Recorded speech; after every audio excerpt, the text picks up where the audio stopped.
Welcome everybody on this Monday afternoon to Knitting 103. We're going to be covering how to shape our knitting today with some increases and decreases. Darren is your teacher there on screen, and my name's Claire. I'll be hanging out in the chat, answering your questions there, or forwarding them on to Darren as needed.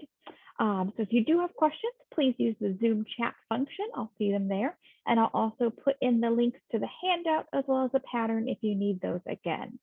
And now that all of the announcements are out of the way, we'll let Darren take over. Okay, welcome to class. So today in class, I'm going to be demonstrating with this yarn. It's called Hometown Bonus Bundle. It's a number 6 super bulky yarn. It's available on lionbrand.com or on michaels.com. It's a really great yarn for all types of projects. It's an acrylic yarn, so it's easy to care for, and it comes in a lot of really great colors. Today in class, I'm going to be demonstrating with this gray. It's called Chicago Gray.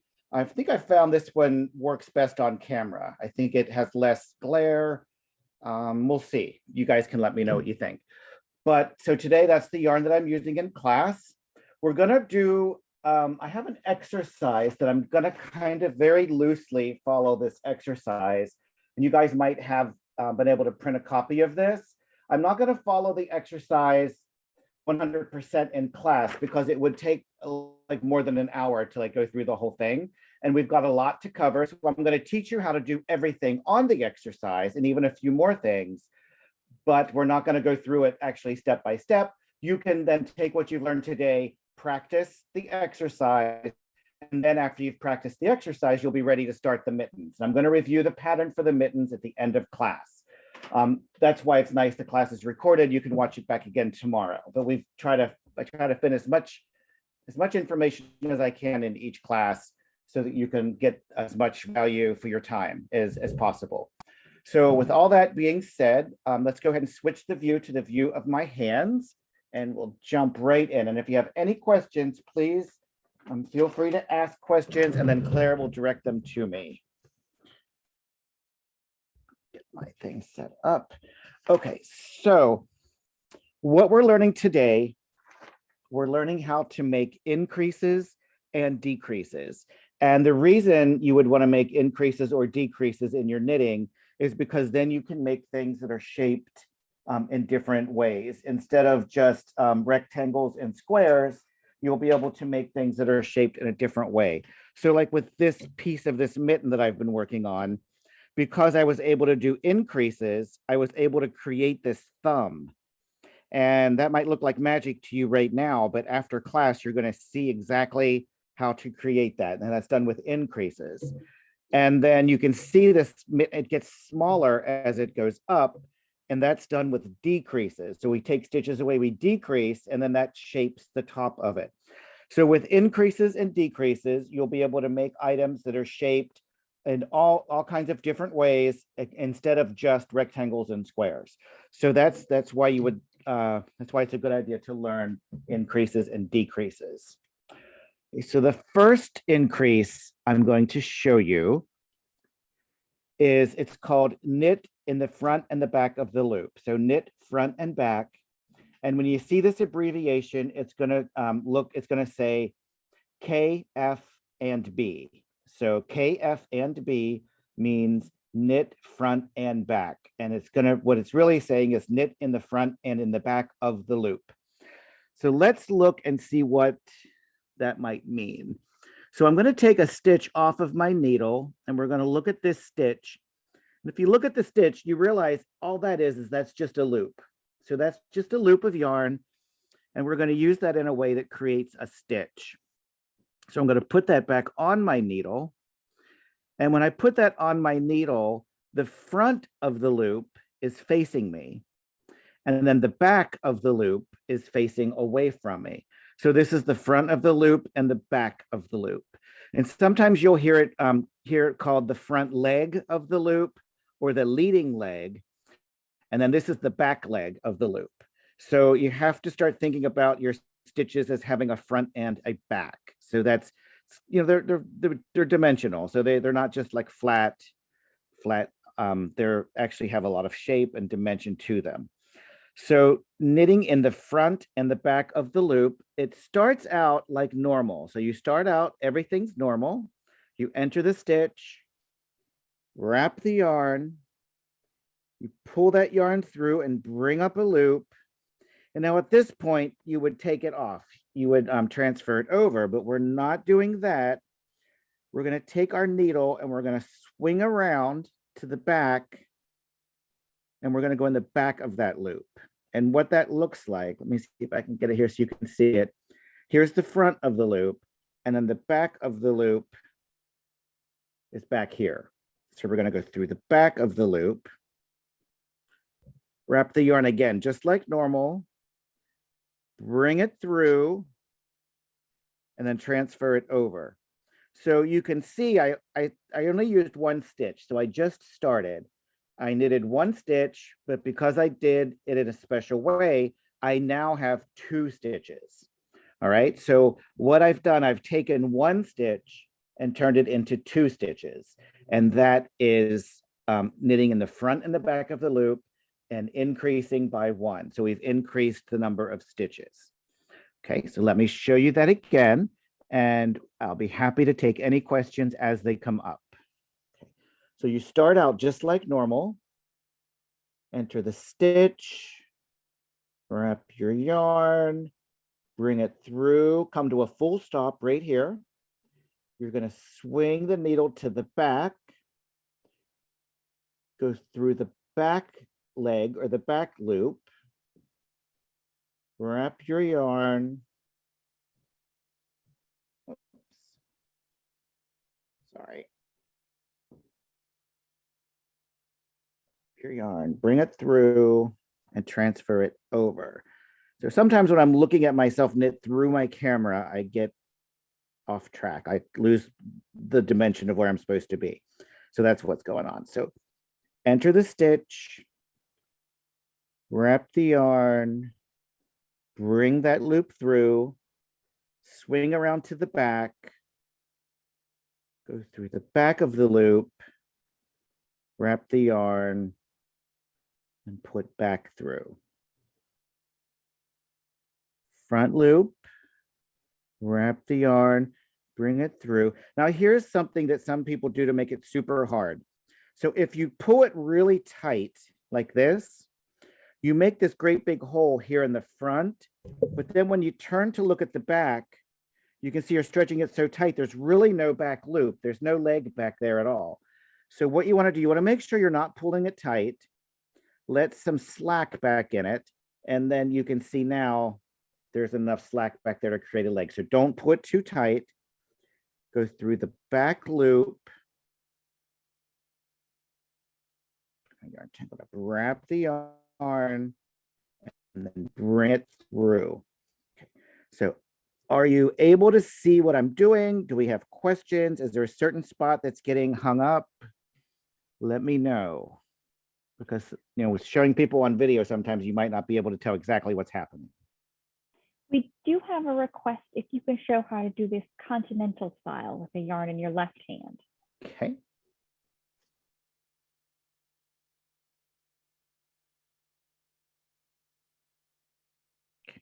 So again, it's this pretty much the same thing. You start out like normal, wrap the yarn, bring it through, go through the back loop, wrap the yarn, bring it through, and switch it over.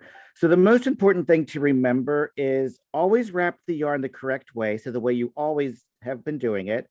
So you wrap it like this, bring it through, go to the back loop, and again, wrap the yarn the correct way, the way you've been doing it, and then bring it through. Okay, any other questions? We do. We have one very observant person who noticed that the second stitch looks a bit like a purl stitch. Okay, that's a very good question, and that's a point that we always teach with this.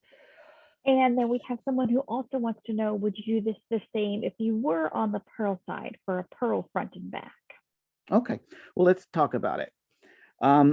Whenever you do this stitch, And you can see, if you look here, if I can get a close-up view of my work, what happens, and this is, some people think they've made a mistake when they've done this, you end up with a bump. So there's a bump right here, here, here, here, and here. And it 100% looks like a purl stitch. So that's exactly right for the student that saw that. It looks like a purl stitch, but it's not really. So when you create a knit front and back, it's always going to create that little bump, which I say it's like it's a tattletale. So it's telling us that something happened there. So it's going to show up on your work. We're going to have some other options, and then you can decide if you want to use this stitch that creates this bump. And the next one I'm going to show you is much more invisible. So you may have the option to choose which one you like better. And for the purl side, almost always you don't do increases on the purl side. So I don't think we're going to get into that much today. Sorry, I keep bumping that. Most all patterns will have you do your increases and decreases on the knit side. And then on the purl side, it'll just have you knit straight on and not do increases and decreases. Don't you find that to be the case, Claire? Typically, yes. I have worked a purl front and back before, and it's just a little more awkward to purl into that back loop. You really sort of have to twist the needle a lot. I'll show it, but I don't want to get bogged down into this. So you start to purl just like normal. And then she's right, because you have to kind of scoop it up like this. So it does feel like more of a, and then you push it back through. And so you end up with that bump on the purl side, and on the knit side, you end up pretty much with the same type of look. So you can practice that on your own, but I don't want to get too bogged down in that today. Okay, any other questions?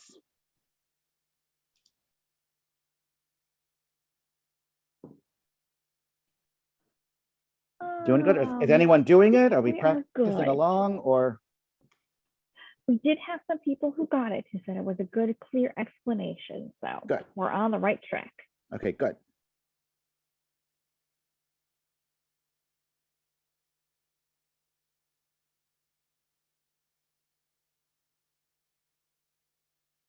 No more questions?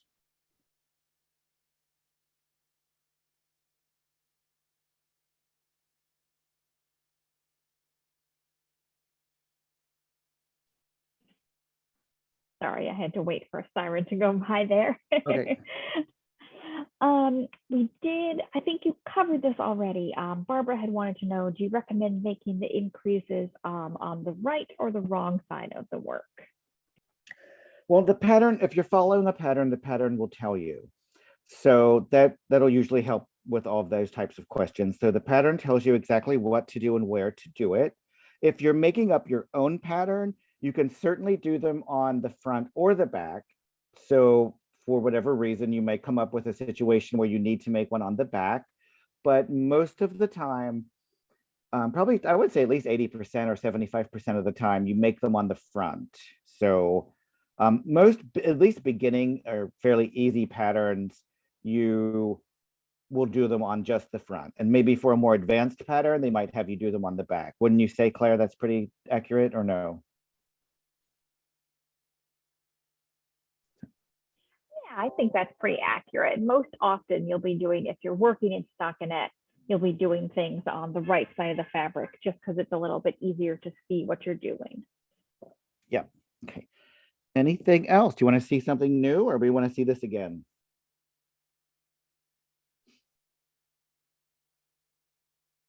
We do want to see this again. I think a couple of people are still having trouble finding the back loop of the stitch. It's very tight. Okay, so if it's very, very tight, a couple of things. As you're practicing, before you start, you might want to pull it down and kind of loosen it up a little bit like this. Like, you don't want to stretch your fabric out of shape, really make it perfect. But as you're practicing, if you want to kind of open that up a little extra, just to make sure that you're finding the right place, go through the stitch, wrap the yarn, and bring it through. Now, at this point, you can kind of let go of it and let everything relax. So you can see I'm not putting any pressure on it at all. let it very light in your hand, like no stress. Take it to the back, maybe let go of everything and let everything kind of relax. And if you're not pulling it really tight, you can see here, this loop goes over, and then you've got plenty of leg in the back. So, and if I turn this, you can see here, there's plenty of leg in the back. But if I pull it really tight, you know, if I'm pulling everything really tight, then that leg in the back can disappear because you're pulling all the slack out of it. So what you want to do is just keep everything light in your hand, not pulling it tight. And then after you've practiced it and you kind of understand what you're doing, you can start making sure everything's really snug and nice. And another thing you can do is instead of looking for that loop, you can feel for it. So if you put your finger right here, like on your loop, I can feel that back loop with my finger right here. And then the front loop is right here, and I can feel the opening in between. So you can put your finger right on that back loop, do the front loop, put your finger on the back leg, and then when you go back there, you can touch the needle with your finger and figure out kind of where you are and maybe find it that way. So sometimes just kind of feeling for it will help you. Okay, does that help? And if it's very, very tight, you can go up a needle size. Like maybe if you're just a super tight knitter, whatever needle size you're using, you can go up 1 or even 2 sizes. So that's some maybe solutions for if it's very tight. Any other questions? Does that help? Yeah, I think that helps. Anything else? You want to see make one? It's the next stitch we're going to learn.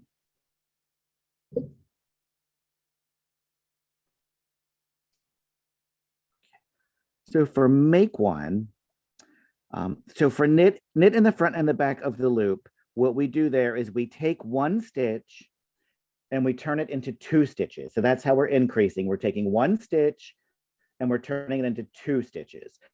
But for make one, we're making a stitch where there was no stitch. So make one is exactly what we're doing. We're making a stitch. We're making a whole new stitch where there was no stitch.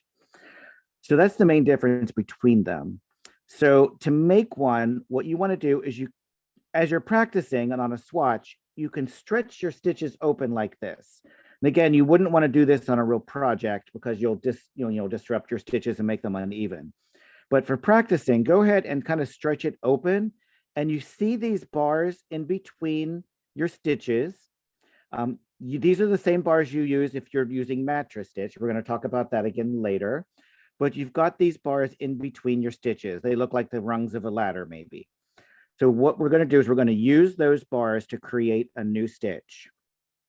And you take your left-hand needle, you bring it back towards yourself, you go under that stitch, and pick it up on your knitting needle. And so one thing you always have to remember, whenever you get a loop of yarn over your knitting needle, you have the opportunity to knit that and create it as a stitch. So if there's yarn looped over your needle, that's always the opportunity to create a stitch, even if you do it by accident. So that's why you have to be very careful. But in this situation, we're doing it on purpose. So we're going to create a new stitch. So I've got that loop on my needle. So basically now we can call it a stitch. We're going to knit it. But we have to knit it through the back of the loop. If we knit it through the front of the loop, right here, see there's a nice big hole there. And if we knit it through the front of the loop, then it's going to create a large hole in your work. So now that we know about the back of the loop, we're going to knit through the back. And again, if it gets too tight, you can kind of just take your finger and direct some of that yarn to the back so that you're not pulling it too tight. So now you want to take your right-hand needle, swing it around, pull that out of the way so you can see, swing it around to the back, and you're going to knit through that back leg, and then wrap your yarn just like you always do, pull it through and transfer it over. And that is a make one. So I'm going to knit 1 stitch just like normal. And now we'll look at the make one again. So again, you don't want to pull your work open like this and distort it, but for practicing, if you're learning, it might help you to see what you're looking for. Bring your left hand needle towards you. So bring it towards you. And then on the way back, pick up that bar. And now that I have a loop on my needle, I can use that to create a new stitch. Take your right hand needle and swing it to the back. Go through the back leg. And now everything's normal. Wrap your yarn like normal. Bring it through. It does feel a little tight, so that's normal. And transfer it over. Okay, how are we doing? Any questions? Are you able to see what it looks like? Sometimes it's hard to see on a video. Okay. Bring it through, pick it up. And then go through the back. So I'm going through there. And again, you can kind of put your finger there and kind of feel for it. And if it's too tight, take your finger and you can kind of direct some yarn to the back. And you can see right here, that's that leg that opens up. So just kind of scooch it in the back a little bit to give yourself a little extra room right there. And then go right through. Wrap your yarn, bring it through. How are we doing? We had a good question from Lisa. She wondered if this stitch was more invisible in your work, or this increase. Yes, and I'll show you. Let me finish my row, and then we'll look at the difference. This one is almost invisible. I mean, you can find them if you go back and look, but if you don't really look for them, they're not going to show up. And that's the best part about this stitch. You can make it invisible. Now, I made a whole bunch of them right here in a row, so this is going to be more visible than normal. You probably wouldn't normally make ones every other stitch like I did, but here is the knit front and back of the loop. Let's see right here. And that's that bump, that tattletale bump. You can see it here and here. Is it showing up on the video? And for the make one, you're not really seeing a bump. The stitch, if you look at them closely, you can see that the stitch is a little more tight. So the stitch is a little tighter right here because we had to knit through the back of the loop. But other than that, it's really not going to show up. And if you don't do them a whole bunch right in a row, then it's going to be more invisible. Okay, does that help? Follow-up question on that. Different Lisa wants to know, do you always do a knit after the make one? No, you make one and then you'll do whatever stitch that the pattern's calling for. So I'm just working stockinette stitch because it's simple for learning, but you could do a make one and then you could do a purl, you could do knit two together, you could do any number of whatever the pattern instructs you to do, that's what you would do.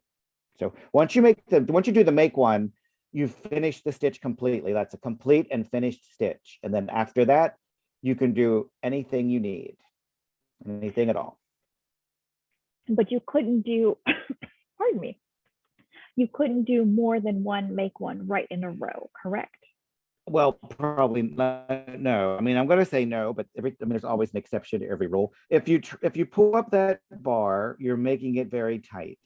And if you do a make one, then you want to do another one right in a row, you're not really going to be able to because there won't be enough bar to do it. And if you force it, then it is going to start to look really weird.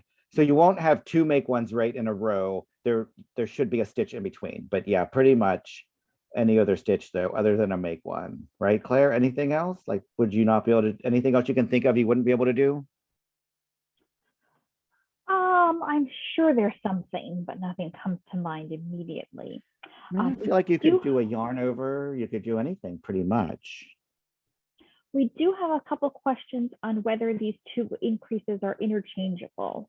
Like if your pattern calls for make one, could you do a knit front and back instead? The short answer is yes. The end result is basically the same. You're going to end up with an extra stitch. But then you have to decide, do I want to see this little bump? Is this going to bother me in my work? And you might think that's very insignificant and it shouldn't really make any difference. But if you're making a top-down sweater where you cast on for the neck and you're making increases to make room for the shoulders, you might not want to see these bumps spread throughout the chest or the torso area. It might interfere with the design, especially if it's stockinette stitch. It's not going to look nice and smooth. You're going to see these little bumps and they might look randomly placed. So, just depending on the style of sweater it is and this what type of increases, they could be arranged maybe in some type of a decorative pattern, or you could hide them in a seed stitch. But for the most part, you probably wouldn't want to see them in the yoke of a sweater. If you're making something like socks, and this is going to be on the heel where it's going to be in your shoe and people aren't really going to see it, I would go ahead and use the knit front and back because it's easy to see where it is. If you're, it might say, do an increase row once every 10 rows for 50 stitches or something, if you have a like real small sock yarn. But sometimes it's hard to keep track of where you are in the pattern. And if you lose track of where you are, you can go back and count these little bumps, and then you'll know exactly where you are. But if they're make ones, they're harder to find. Now, people that are really like big into sock knitting, they would probably hate that because it's not going to look really as nice. So, that's a personal choice. You can make that decision on your own. Okay, anything else? We do have some requests to see the make one again. If you've got another swatch, you want to think back a little on that. I have a whole new swatch, Claire. What do you think of that? You're so prepared. Whole swatch for just such an occasion. I made a new swatch. Okay, so for the make one, you couldn't, like for knit front and back, I can do it right here on the first stitch. But for a make one, guess what?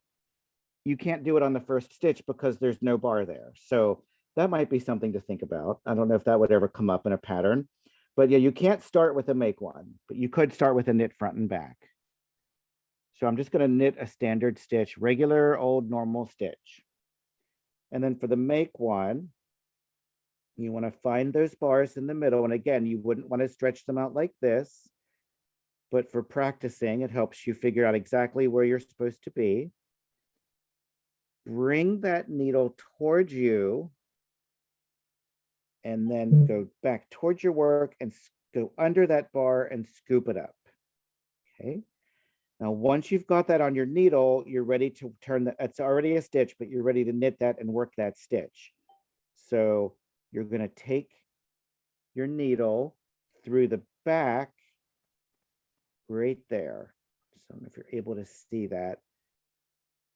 But turn it over. You wouldn't want to turn it over like this, but just so you can kind of see.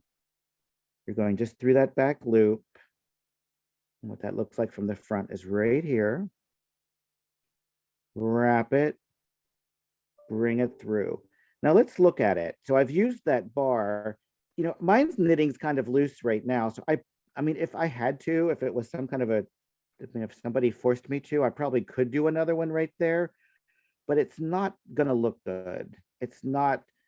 What's gonna happen is if I use that again, even though I can, because it looks like there's enough, watch what happens when I pull that. It makes this stitch next to it really tight. So it's going to affect the way the stitches around it are. So you don't want to put, even though it looks like there's plenty of room there, you don't want to put too much tension on that yarn because it will distort the other stitches. So I'm going to just knit one like normal. You're going to find that bar. So normally I would just do this, like I would just hold it open like that. That's enough to reveal that bar. But you need to make sure you're looking at the right place. And once you're comfortable with it, then just bring it through, pick it up, go to the back, wrap it. Whoops, I slipped it right over without knitting it. So go to the back, wrap it, and then bring it right through. Are you able to see what I'm doing? Is there a particular spot that looks tricky that we can go over again?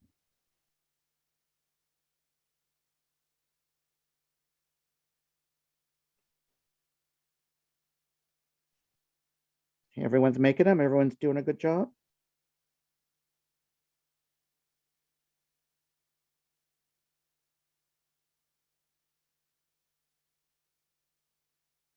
Oops, slipped that one over without knitting it again. I hope you're doing better than me.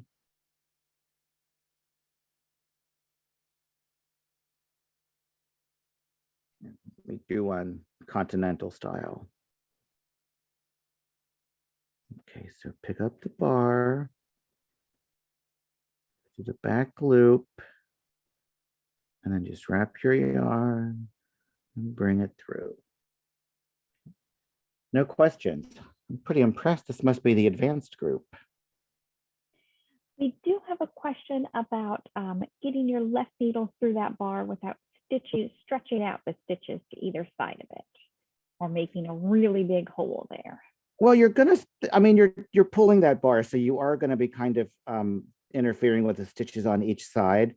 But what you wanna do is not put any stress on it. So when I was demonstrating before, I was pulling it to open it up really wide, so that way you can see what I'm doing. But normally you would just, I can see that bar right there because I know what I'm looking for. So right there's the bar. I can very, very clearly see it. And once you practice and get a hand for it, you'll be able to see it very easily as well. But it does take some practice like everything else. So normally I would just pick it up, kind of being careful not to, distort my fabric or stretch it. And then, but what's going to happen is, you are going to distort your fabric. It is going to stretch a little bit, but the tension will tend to even out a little bit, probably by the time you're finished knitting your project. But after you've washed it or blocked it once or twice, you'll be really surprised that tension will even out. So wouldn't you think, Claire, is that the question or no? What do you think? I think so.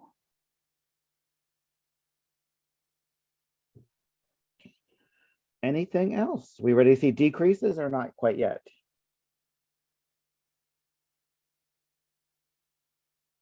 I think I've mentioned it in the chat already, but you could also use a yarn over for increase, right? So a yarn over is a nice increase. What a yarn over will do, however, it increases your work by 1 stitch. It also creates a hole. Excuse me. So maybe you want a hole in your work. Maybe you can use that hole as a buttonhole, or maybe you can arrange those holes in the shape of a flower and now you've made lace. So, but a yarn over creates a hole and a new stitch. So if you need a hole for some reason, it's a good choice. But if you don't want a hole, then it's not a good choice. And for anything else? For those who aren't familiar with it, how do you make a yarn over? A yarn over. This is how I make one. So I finished this stitch and I'm ready to do something new. All I do is I take the yarn and I wrap my needle the same direction I would normally wrap it. So if I entered the stitch, I would wrap the needle. You don't enter the stitch, you just wrap the needle the normal way. And so now that's a yarn over. The yarn is going over my needle. And now that I've finished that, you just do the next stitch. So when you take the yarn over the needle like that for a yarn over, that's the stitch complete. So yarn over, I'm finished that stitch. I'm ready to do whatever is next. And you could actually do another yarn over. So you can do a double yarn over. And what that does is that just makes a really big hole. So just knit. And then you can see where that yarn over is. That stitch right there. See, this stitch is connected to my fabric. These stitches are all connected to the fabric. This stitch, however, is not connected to the fabric underneath. So it creates that hole. And that's the yarn over. You just yarn over. You're doing it this way. You just wrap your needle the way you normally would.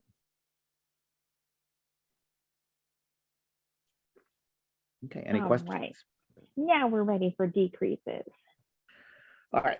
So with decreases, the decreases tend to be a little more fussy about how they look on your work. So let me show you. The first one I'm going to show you is called slip, slip, knit.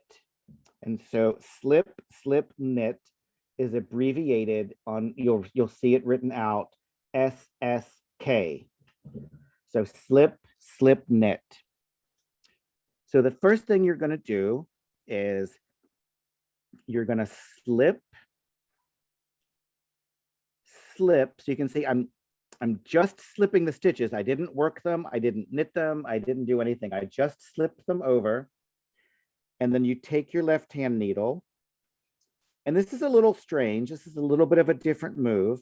You take the left-hand needle and you bring it through the stitches, but on the front. So you're not usually doing anything like this with the left-hand needle, but this time you're using your left-hand needle to insert into the stitches. And so now that it's set up like this, you wrap your right-hand needle and then go ahead and bring that through. And I've taken these two stitches and turned them into one. So now I'm reducing. I'm reducing the stitches and I'm making less stitches. So let me go over a few points on this slip, slip, knit. So usually, in knitting, I always feel like in knitting, and there's just no rules that are always 100% correct. There's always an exception. You can always think of a reason. So in knitting, if you're reading a pattern and if it just says slip one stitch, or if you're doing slip stitch knitting, or there's different reasons, it might just say slip a stitch. You always slip a stitch as if to purl. And so what that means is you just enter the stitch like you were going to make a purl, and then you slip it over. And you can see what happens. So basically, if I put my needles like tip to tip and I push it over, that's the same as picking it up as if to purl. And the stitch does not twist or change position.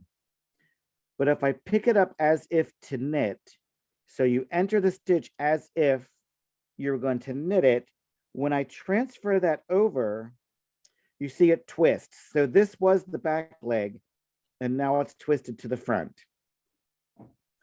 I'm going to pick this up as if to knit. So watch if you can see what's going to happen. This leg will move to the back, and this one moves to the front, and it causes them to twist. And then you knit them together. So here's the exception. Whenever you're doing an SSK, when you're doing slip, slip, knit, you always slip as if to knit, slip as if to knit, and then knit them together. And what that does, because it twists the stitch, it makes it a little tighter so it doesn't make a hole, and it leans towards the left. So any questions about that? Does it sound confusing? Any other time you slip a stitch, you always slip it as if to purl. So 90% of the time, you'll slip it as if to purl. But for slip, slip, knit, you slip, slip as if to knit, slip as if to knit, and then go through both stitches, knit them together. Okay, so what part of that is confusing, or are you getting hung up on? I'll go over it again. Any particular step? We do have some general requests to see it again. No Okay. specific questions as of yet.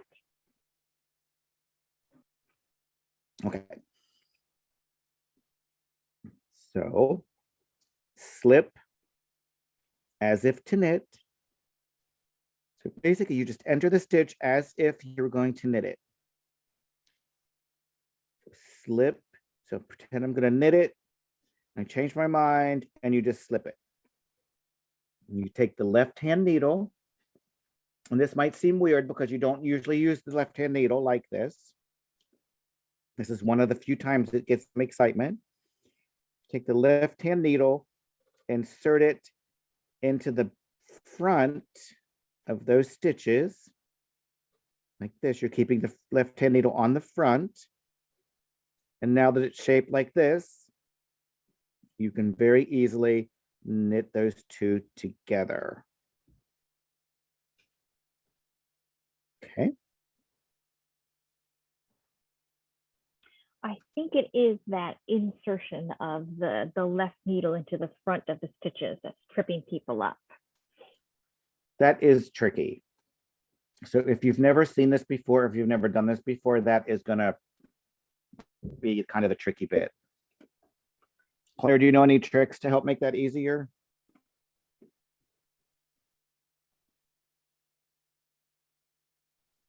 I don't have any tricks really, but if you think about it, since you have twisted the stitches already, and then when you insert the left-hand needle is sort of going under what were the back legs of the stitch.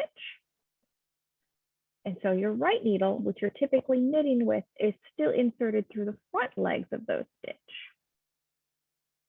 And that may be too much mental gymnastics to think about, honestly. I was going to say that doesn't sound less confusing, but maybe it does to other people. So when I used to teach this class in person, the one thing, this is actually the hardest part of this stitch, this last step. So I've already slipped my stitches. So like when you're knitting, you're always using the right hand needle to insert. So the left hand needle is usually just holding your stitches until they're ready to knit, right? They're holding these stitches. I'm using my right hand needle to knit. So this is the one chance the left hand needle has to do something. So usually the left hand needle doesn't get to do as much, but this is its chance to do something. So we want to make sure we're letting it have its chance, right? So we're going to take this left hand needle and we want to see what it's doing. So we want to see what it's doing. So we're going to keep it in the front so we can see what it's doing, because it doesn't get to do this very much. We want to see it. We want to watch it. And so we're going to keep that needle on the same side where we can see it, then wrap the right hand needle, take it back through. Okay. So slip as if to knit, slip as if to knit. Now this is the left hand needle's big chance. It's its big chance. It gets to do something. We're going to watch it. We're going to keep it where we can see it. It goes through the first stitch. It goes through the second stitch. And now we're going to knit them together. I don't know if that helps. It feels weird and it sounds confusing because it's quite different than what you're normally used to.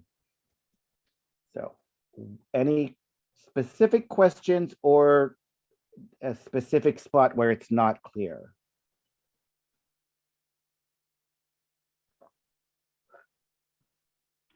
We do have a question about the difference between slipping as if to knit or as if to purl. Well, for this stitch and for what we're doing today, you only have to remember slip as if to knit. So that's it. For what we're doing today and for this stitch, slip as if to knit. And the only reason I bring it up to let people know about slipping as if to purl is because usually when it says to slip a stitch, you'll slip it as if to purl, right? Isn't that correct, Claire? Do you ever, it could say slip as if to knit, but that's going to always twist it. Yeah, that would only be if you're doing like a decorative effect in the fabric, but default is slip as if to purl. Yeah, so almost all the time, like at least, you know, in beginning patterns, when it says to slip a stitch, you're going to be slip, and watch very carefully this stitch. When I slip it as if to purl, see, this is the front leg. And when I slip it over, that front leg stays in the front. So everything stays normal. But when I enter as if to knit, so you can already see it's trying to push that front leg to the back.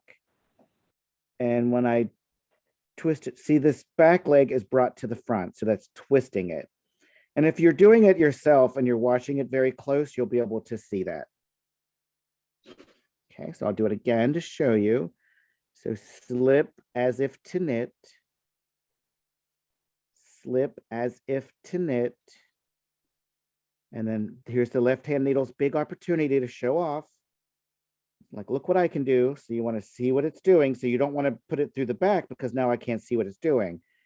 I want to see it do its big trick. So we're going to keep it on this side so I can see what it's done. It did a very good job, right? So we're going to wrap this needle and bring it back through, transfer it over. And it really just takes a lot of practice. It's going to feel strange in your hand because it's something you've never done before. It's a little different than the normal knit stitch. Pretty much it is a knit stitch, but it's just doing it in a different way. Okay. I think we're ready to move on to knit two together because knit two together is super easy. It's super duper easy and maybe you need a break. So for knit two together, when I'm knitting a stitch, I would normally go through this stitch to knit. But for knit two together, I'm going through that one and then this one. So I'm entering 2 stitches, wrap the yarn and pull it through 2. Pretty easy. So go through 2 stitches. So I'm not going to go through there. I'm going to go through here, but go through both. Wrap the yarn, just like normal, nothing fancy, and then pull it through both. I kind of split my yarn there. Don't split your yarn. Okay. And any questions about that one? That one's super easy.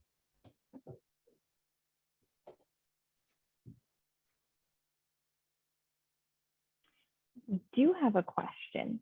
For knit two together, should you end the stitch with a tug as it seems to leave a loop in the back? Well, you don't want to leave a loop in the back. So if you're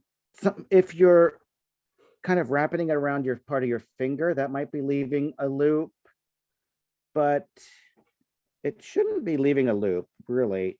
Just enter the stitch. As you're wrapping it, you want to pull it snug. I always hesitate to use the word tight because you don't want to pull things too tight. So you don't want to leave a loop or anything in the back. So just pull it snugly and then bring it through and then look. And maybe what you're seeing is this loop. And what that is the other stitch. And it's kind of getting stretched a little bit because so if I pull my working yarn, it's not going to pull up that. What will happen is after you kind of keep going, the tension will kind of even out on its own. So it would be more beneficial to kind of pull your work down like this. And that's going to even it up. And you can see that kind of pulls those loops back into place. If you just but don't pull your working yarn real tight or else your fabric will be very dense and it won't feel nice. Okay. Other questions? So what's the difference between the knit two together and the slip slip knit? Why would you use one over the other? So the main difference is this is a more, I'm going to use the word decorative, but maybe it's not really decorative, but it does actually show up more in your work. So if you look at this stitch, you can see this stitch right here. It looks like it's going on a diagonal. So it's leaning towards the left. This one is leaning towards the left. It's not going straight up and down. So if you look at the stitches below it, these stitches are going straight up and down. But when you get here, it's going, I don't know if you can see that. Is that clear? It leans. So if you're making lace, this could make a big deal because it could be the shape of a flower. It could be causing like little zigzags on like on a leaf. There's lots of different reasons. The most common reason though is if you're making a sweater with raglan shaping, and that means you get the diagonal lines that create room for the shoulders. So if you're working bottom up, when you get to the chest, you're going to start decreasing to take away stitches so that you close up for the neck.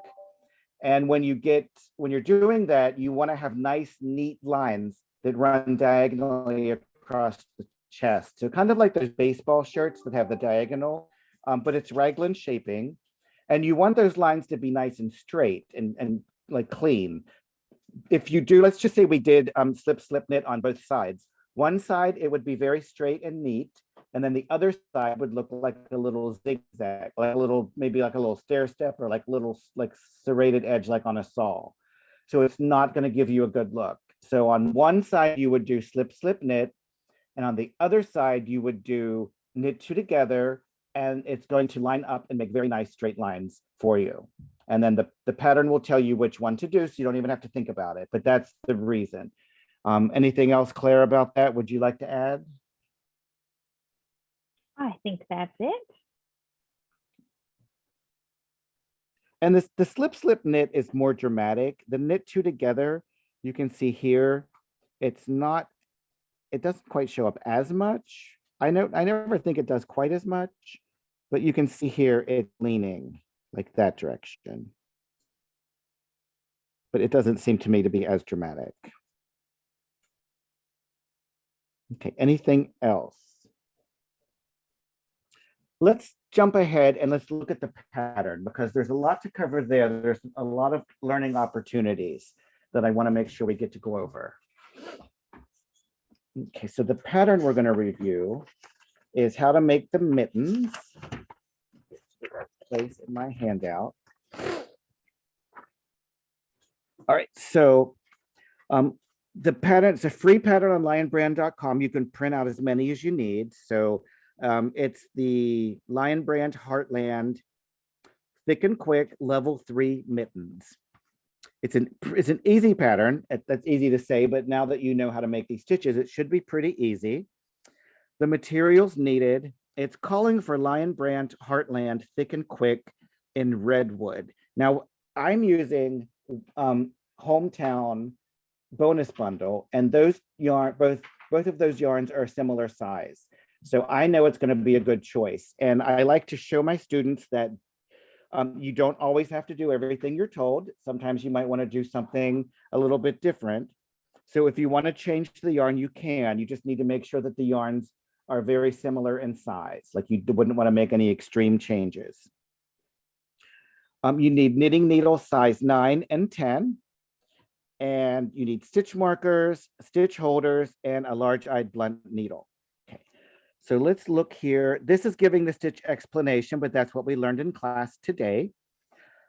So you start with the cuff with the smaller needle and leaving a long tail. You're going to cast on 26 stitches. So we've reviewed how to cast on. That's easy. Starting with the right side, RS stands for right side. There's an asterisk at the beginning. You're going to knit 2, purl 2, repeat from the asterisk to the last 2 stitches, ending with knit 2. So that's knitting ribbing, and we did knitting ribbing last week. You keep all of your knits together, stacked up on top of each other, and you keep all of your purls stacked up on top of each other, making nice, neat columns. You're going to repeat these 2 rows 6 more times, and then you're going to change to the larger needle. And the way you'll change to the larger needle is you'll have the smaller needle on your work that you just worked with, and then you'll take the larger needle and you will knit with the larger needle. So for just 1 row, you're going to have a large needle and a small needle. So it might seem a little silly when you're doing it, but you're just changing to the new larger needle. And after you're done, make sure you put that small needle aside so you don't continue to knit like that. And you're knitting, make sure you're knitting with 2 needles the same size for the next row. The reason that is they want you to use a smaller needle because that makes the ribbing nice and snug, and it will help to keep the mitten on your hand and in place, and it'll help keep your wrist warmer. So that's the reason for that. So the next row, you're going to knit 13. That's easy. You're going to make one. So you'll practice that a bit. That's easy. And knit 13. You're going to work in stockinette stitch for 5 more rows. And now we're going to start a thumb gusset. Now that sounds like something we've never done before, a thumb gusset. So I've worked up a little sample here. And so a gusset is a triangular shape that's inserted into fabric, and it creates shaping and space. So that's what a gusset will do for us. And if you have any experience sewing, you've used a gusset in sewing before. And so instead of having just a rectangle shape, so if I didn't have that gusset, it would just be a rectangle like that. But when you open up and show that gusset, so now it's much wider. And so that's why we're doing a gusset. We're going to knit 13. Let me kind of get here where you can see. I'll show you how to place a marker. So knit 13. So this is just a sample. So I've knitted 13. So 10, 11, 12, 13. Knit 13, place the marker. So you just take a stitch marker and you put that right on your right hand needle and you place that marker. And that's all you do when you place a marker. And then you're going to make one. So make one here. So just make one like we've been practicing. I'm not really doing it. There we go. So make one and then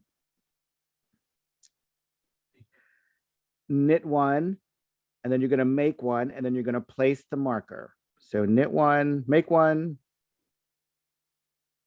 knit one. Oops, sorry, I'm getting off the screen. And then make one. And then you're going to place the other marker. All right. Now I'm showing you how to do this and how to place the marker, but normally that would have happened down here. So that's what I did when I was creating the gusset right here.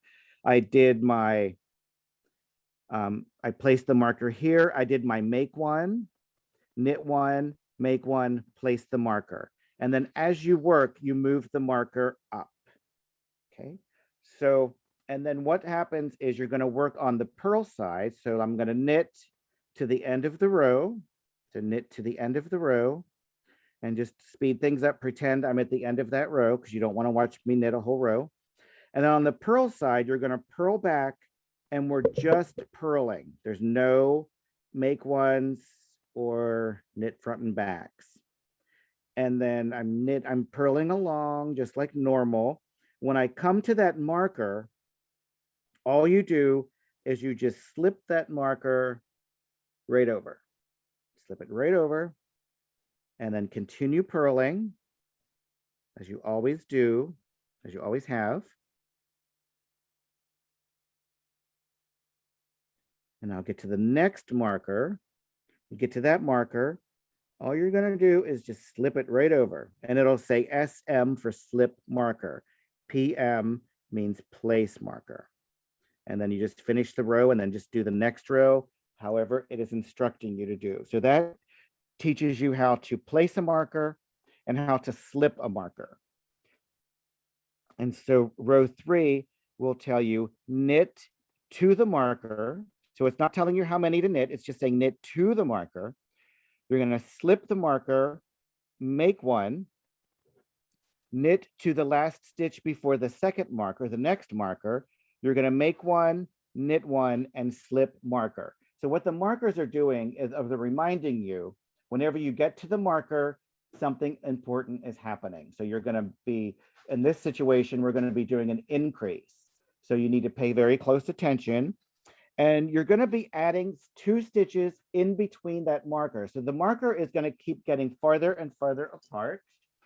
And as it gets farther and farther apart, what's going to happen is it's going to be making a wider gusset, kind of a triangular shape. And that's what's going to happen. Okay. Let me rip this out and I'll show you how to do the next little trick we're going to learn. I just want to remind everybody, because we are at the end of class time right now. So if you need to run, this recording will be available in about 24 hours on michaels.com/classes or on the Michaels YouTube channel. You can get that there. I'm going to put both the handout and the pattern in the chat if you need to grab that before you go. I do tend to run over. I always want to try to squeeze as much information in as possible. We're almost done though. So on the next row, after you've knitted the number of stitches that you have, 11 stitches between the marker, you're going to knit to the marker, remove the marker. So here I knitted to my marker. I'm going to remove my marker. And what it's telling us to do now is to slip the next 11 stitches onto a stitch holder. And what I'm going to tell you is I don't like a stitch holder. I would rather use scrap yarn. So what I do is I take a darning needle and I put it on scrap yarn, and I'm going to slip the stitches onto my scrap yarn like this, just one or two at a time as you go.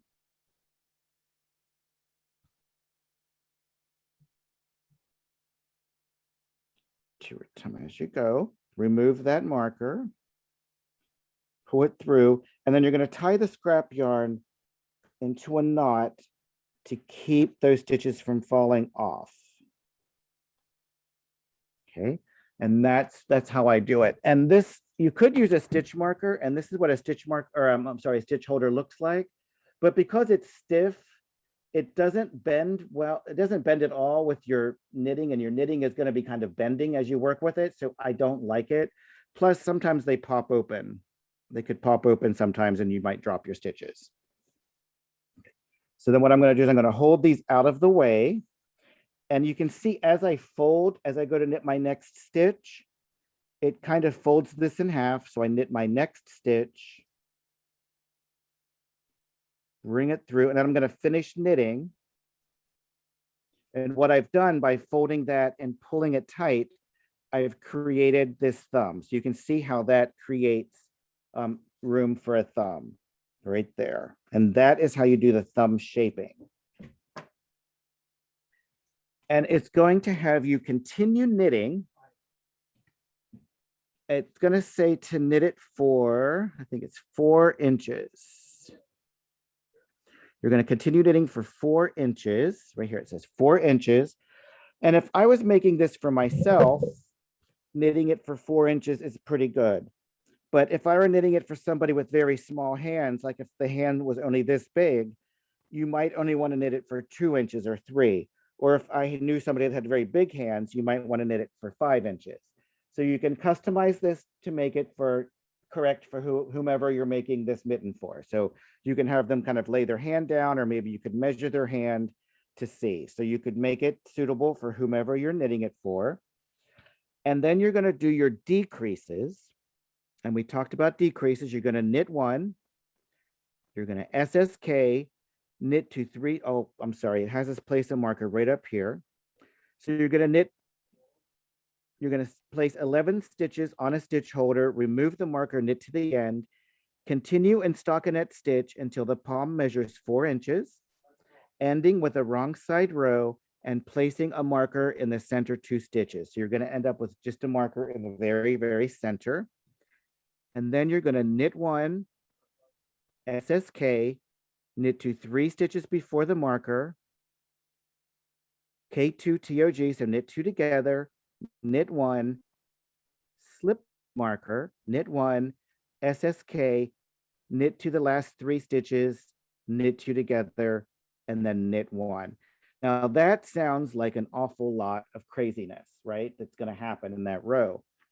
But, you know, we practiced these today, and you can practice on your exercise before you start the mitten. You know how to knit 1. You've seen SSK, you can practice that. You know how to knit 2 together. You can slip a marker, you can SSK. You just need to follow the instructions one at a time. Try not to get overwhelmed if this is your first time following a pattern.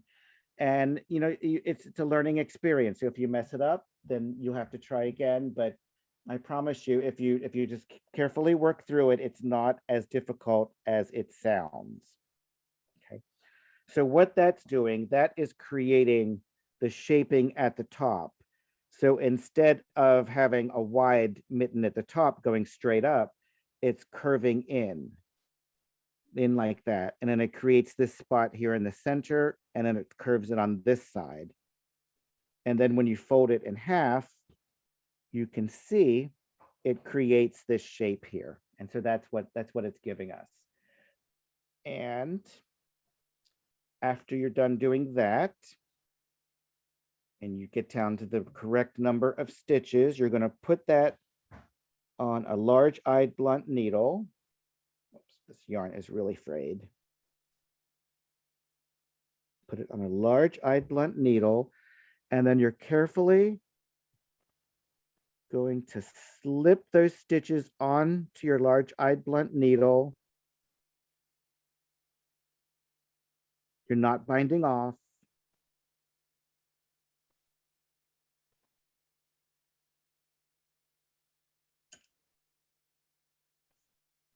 You're going to pull it through, being careful not to miss any.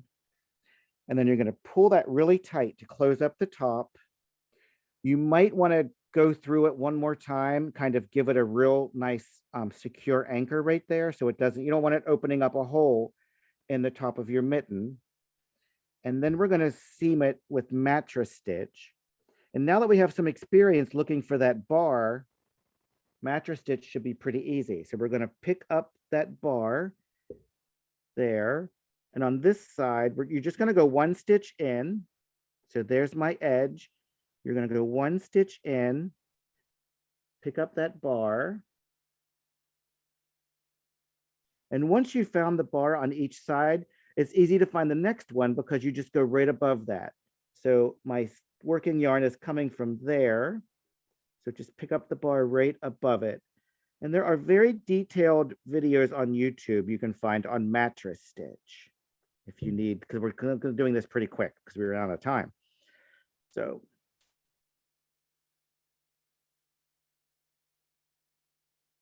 and you just keep going on each side. And it looks like this, and that doesn't look right at all. So what we're going to do is we're just going to pull that tight.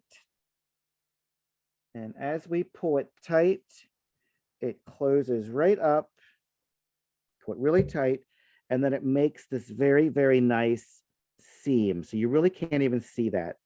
It makes this really, really nice seam that will go all the way down and you won't even be able to see it. And that's called mattress stitch. And you can certainly just whip stitch them together, or how, if you like to seam or sew any other way, whatever seam you like best. But this one is a very nice one for stockinette stitch. Okay. So I'm sorry I rushed through that last bit, but I did want to try to cover it all. If you have any questions at all as you start going, you can contact me on Facebook. Just search for my name. On Instagram or on TikTok, my name is Mr. Woolly Bear, Mister Woolly Bear, and just send me a direct message, and then I'll try to answer any questions or help you with any problems you might be running into. All right. I hate to leave you in a lurch, so that's why you can always contact me with questions. So, all right. Thanks for sticking with me. We're 10 minutes over, so don't forget to practice. Keep practicing, and then have a great night.